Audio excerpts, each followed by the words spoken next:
So, good evening, good evening, good evening. We are back again. We're going to talk about United. Old Trafford is falling down. Do. Ten Hag is an effing clown. Do. Glazers stay in 10 more years. Do. Gunners on the effing beers. Green screen's messing up again. Bosh, mutant takeover. The green screen is a mutant. The lights are mutants. Anyway, let's up to everyone locked in. That's close to 29,000 people subscribed on this channel. So if you haven't subscribed, why? We will be back in Viva España tomorrow against the Frenchies. We will be there. 11 subs away. 11 subs from 29k. Big up to everybody who has subbed. I do appreciate it. But we are going to talk about Man United. Obviously, the Glazers have relinquished part of their shares, and Sir Jim is now coming in to revamp the team, revamp the whole culture of the football club from top to bottom. And it's looking like they're active. I can't lie. They've already totally revamped the board level. Obviously, Ashworth's now a done deal as well. I think Ashworth's done, unless I'm getting old. Well, I am getting old. Ashworth United, I'm pretty sure they've done that. Oh no, hold up. I swear I see something the other day. I'm tired, I know that much. I've just seen this. Man United consider Okay. Oh, no, okay. No. I'm reading this wrong. Okay. Yeah, Ashworth is there. Sorry, I read that headline completely wrong. Ashworth is there. Obviously, they've got Barada in there, and they've made wholesale changes. Obviously, Wilcox is there as well. Van Nistelrooy is coming in as the number 2 to Eric Ten Hag. They've obviously kept Ten Hag, which was a big surprise. I can't lie, because I think pretty much everybody in the footballing world thought he was a goner, including him. I think he thought he was gone as well. But he has managed to stay. He signed a new deal. And yeah, it's kind of mad. It's kind of mad how it's all working out. And listen, when people sit there and expect everything to change in one day, of course, listen, I kick off about Arsenal all the time. Well, I've seen my club destroyed for 20 years straight. Chipping away at it every single year. And it takes time, guys. Well, Arteta's had 5 years, but that's for the other channel. But anyway, Radcliffe's been in charge, 4 months? 4 and a bit months? And look at all the changes they've made already. They've got loads of players that they're in talks with. They've got players that are signing new deals. They've got players that are leaving the club. And they've sorted out their hierarchy. They've now got a proper structure in place where they're actively all on the same page and knowing exactly what they're doing. Donny van der Beek is on his way to Girona. He's going. Be interesting to see him play next season at Girona. We will be there. Girona are signing somebody else as well from Ajax, I think, funny enough. What was his name? Gabriel, I don't know how to pronounce that. Miss Howe. Howe the lads. Anyway, he's going to be the replacement for Savio, so well done to them. They've signed a couple of players. But anyway, Donny van der Beek's going to be leaving. They're in the final talks on that one. Obviously, we'll come to the Branthwaite story in a second. They are super close, apparently, to signing De Ligt. And they obviously want Branthwaite as well. Like I said, we'll come to that in a minute. They're pretty much all but done with Xerxes. So they're kind of making moves. Mason Greenwood looks like he's going to be leaving the club. And then obviously once they get rid of him and he's gone, it will include a big sell-on clause, apparently, of up to 40 or 50% of a future sale. So it's looking like he's going to Marseille. Fabrizio's milking that one, if I'm being honest. Amrabat, not made any decision on yet. Just going off of what Fabrizio's saying on his page, because despite him absolutely milking transfer news left, right and centre 50 times a day, telling you the same story in 20 billion different ways. I do actually think Mason Greenwood is going Marseille. That's a good signing for them as well. But it does look like Man United are going in the right direction. The one thing I will say here, though, like just coming on to this Branthwaite story, Man United apparently want both.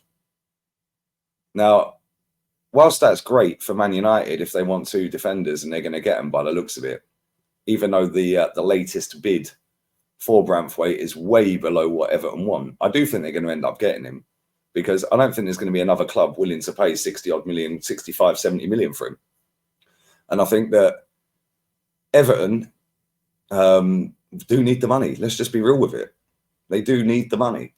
They're not in great financial position at the moment. They've got a new stadium being built. They were fortunate enough that they've got a decent enough manager who's managed to keep them in the league. Despite having all the points stock last season, they stayed up.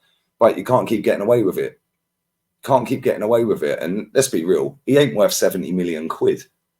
He ain't worth 65 million quid. Apparently, Man United have sent a new bid to Everton for Jarrad Branthwaite tonight. This was an hour ago. 45 million fixed fee and 5 million add-ons.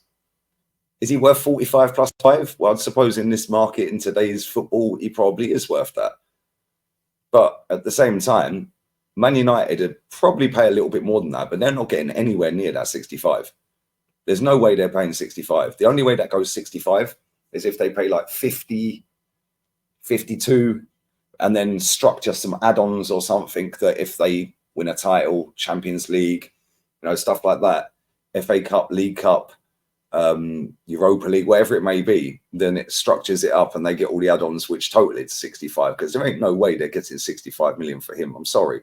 Yeah, and the thing is, he was flavour of the month in the last month of the season. Obviously, the Euros is on, so now different players are flavour of the month, but he ain't worth 65. But I do wonder with Man United, like, they're bringing in Van Nistelrooy, which is just back up to Ten Hag. So when they sack Ten Hag, which they're going to do at some point, I believe, in the next season, or maybe at the end of next season, but I think he'll be gone this season coming up. They've got an adequate replacement there. He's managed before. He's won trophies before. So, and a lot of the players that are there are Dutch or have played in Dutch league football. So it's an easy transition to get him in, and it's a ideal replacement straight away rather than sacking him without knowing where you're going from there. So that kind of makes sense. Everything they're doing seems like it's on the right track. However, I do question some of these decisions as well, because keeping Ten Hag for me is just scandalous. Yeah, that's the real one for me. It's just like, why are you keeping him? But then at the same point, you look at it and say, well, he did win 2 trophies in a row, back to back. He done the FA Cup after doing the League Cup. So, they obviously looked at other managers, talked him into staying, gave him a new deal. So I don't know. It's going to be interesting to see what Man United do next season, because they've got quite a few players there that are not that good. So obviously Varane's left. He was good. He's going FC Como. He's gone. Apparently Man United are linked to Chilwell. Like, that's a bit of a random one, I can't lie. However, Luke Shaw is crap. So I don't know. It just seems a little bit... Man United's transfer policy just seems a little bit all over the gaff, I can't lie. Even now, with this new structure in place, it seems they've got an idea and an identity of what they want to do, like in terms of the people they've got in the board level. But it just seems like going for De Ligt, that's a bit of a strange one. Branthwaite ain't worth 65, so obviously they're haggling to try and get that cheap, and I do think they will. Chilwell came out of the blue. I'm not sure.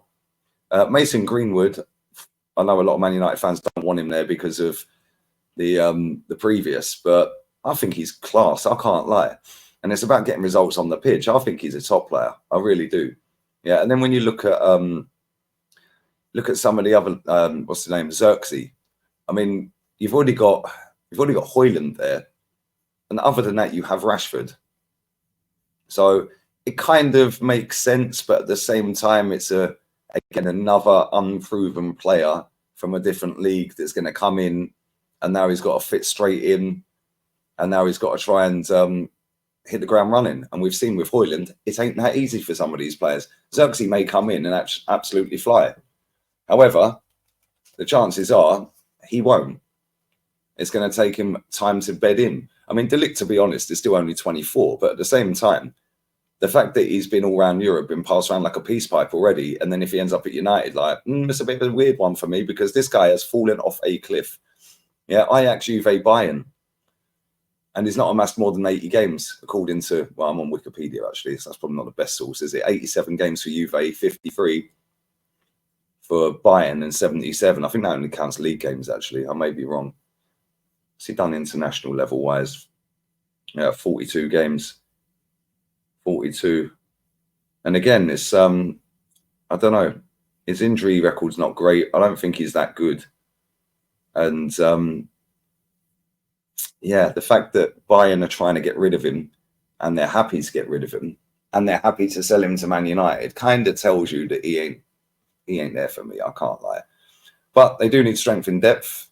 But like I said, what are they cooking? Are they cooking salmonella or are they actually cooking a feast, guys? Because still looks a little bit, why are you going for Chilwell kind of thing? Why are you letting Greenwood go? Okay, cool. Maybe the off-field stuff. That's why you don't want the uproar of that being the new owner or ownership, part ownership. But De Ligt, bit of a weird one. Xerxes, hit or miss, that could go either way. I think with De Ligt, I think this league's going to be too much for him. I can't lie. I genuinely think the best we would have seen out of him is in the 3 leagues he's played in. I don't think he's going to get any better, if I'm honest. Although, you never know. You never know. He did play for Ten Hag at Ajax, didn't he, when they bottled the 3-0 lead? So, against Top Spurs back in 19. So, I don't know. I want to know what you guys think, whether you're United or not. Obviously, leave it in the comment section because Man U have got the money to spend. We know that. They're Man United. They've got a massive income, despite not winning a title or being Champions League football relentlessly over the years. They are still massive when it comes to income. It's just where they now spend that income. What else do you guys need as well? Because I feel like you need another couple of wingers. Yeah, I think like Rashford, maybe Rashford could be leaving. Who knows? Maybe Rashford could go. I don't want him anywhere near my club, by the way. Anthony's rubbish. And again, another one that's on big money, big transfer fee coming in. Ain't really done it. Diallo, I see something the other day saying that he's considering wanting to leave and stuff like that. So big summer for Man United, because there's no way Man United can continue to do what they did in the last 2 or 3 seasons, or in fact before. Well, since Fergie's left, let's just be real with it.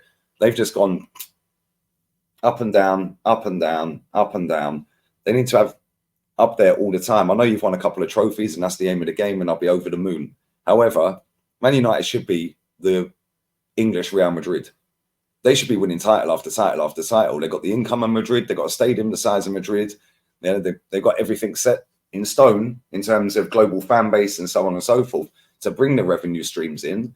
But the fact that they've made so many poor decisions over the last 10, 15 years, it's the reason they're kind of down here and paying over the odds. But with this Branthwaite one, I don't think they're going to get their pants pulled down with this. I can't lie. I think that the tide is maybe turning now. They've got some proper people in the boardroom. But if I was a United fan, I'd kind of still be very wary because, let's be real, the Glazers are still there. And I'm sure that they will have some level of input on all of this. So, I don't know. The one thing I will say, at least Man United are trying to do something. All we're doing is going after some hipster from Bologna. So, at least Man United are trying. Anyway, all have a blessed evening. Let me know your thoughts on all of that. It doesn't matter what team you support, obviously. We're a family. And leave it in the comment section, guys. I will be back on here tomorrow for the Spain-France game. Obviously, Spain are going to get to the final, as I predicted. And make sure you are subbing as well. Check out the video I'm dropping as well, because Arsenal have banned 20,000 members. So I'm dropping a video on the main channel. As soon as you finish watching this, go and check that out, guys. And yeah, bless up to all you lot. We're out. Laters.